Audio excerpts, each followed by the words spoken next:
The Princess Elizabeth Challenge Cup. Now it's 8 after 8 after 8 this afternoon. This time it's the schoolboy 8. Shrewsbury School on the left-hand side of your picture versus Westminster School on the right-hand side of your picture. And Greg, we had the pleasure of commentating on Westminster yesterday, I think, together.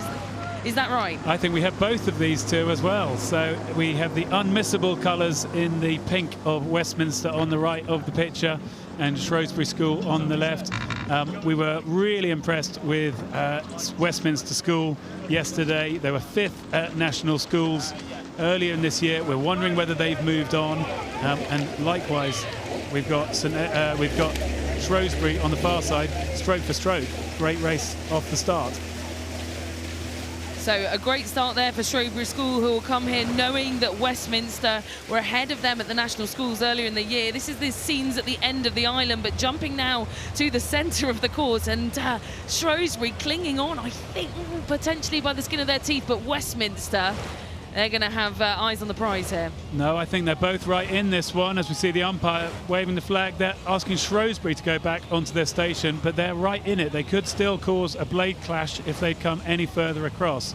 So we know, I think it's probably only about half a length, I'm going to guess, when we get this shot from alongside. So yeah, I mean, both these crews were involved in reasonably tough races yesterday. They'll be feeling it in the legs, and now might come down to a little bit of their endurance, how well they've trained. That working your way through Henley Royal Regatta is about putting together day after day of good rowing. Yeah, and I think Shrewsbury look just not quite getting their blades in the water as quickly as Westminster into the headwind. They're just letting them fly up.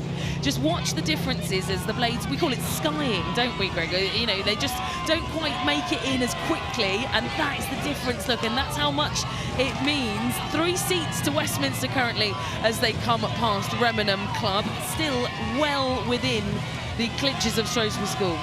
Yeah, Shrewsbury School certainly could come back from here, but as you say, the art of good rowing is to get that blade out and lock it in the water so that that spoon gets locked against the water, then you move the boat past. As you're describing, Camilla, if that blade is in the air for too long and starts coming back through the air, we lose distance per stroke. So Shrewsbury want to make sure they get locked up, they get locked in, and they can move the boat past.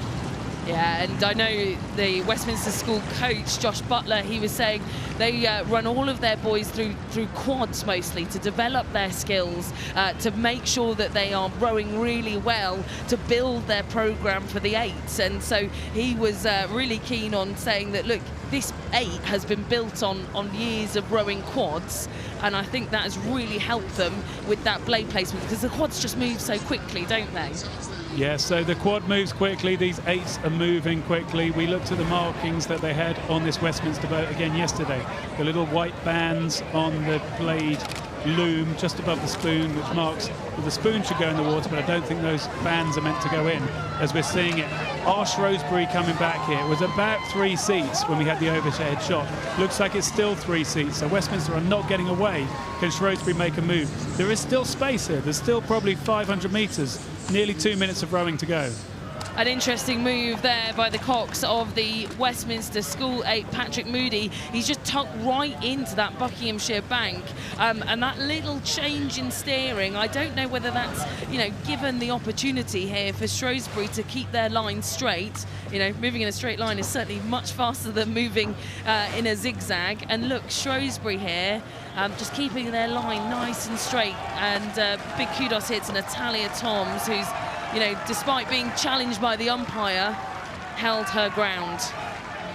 Yeah, so we'll have a look at it. We've got the 2 crews well separated. We just had a little hit of the water there, the waves just possibly disturbing the Westminster crew.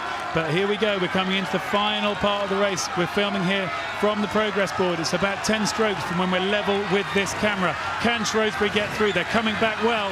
This could still happen for Shrewsbury.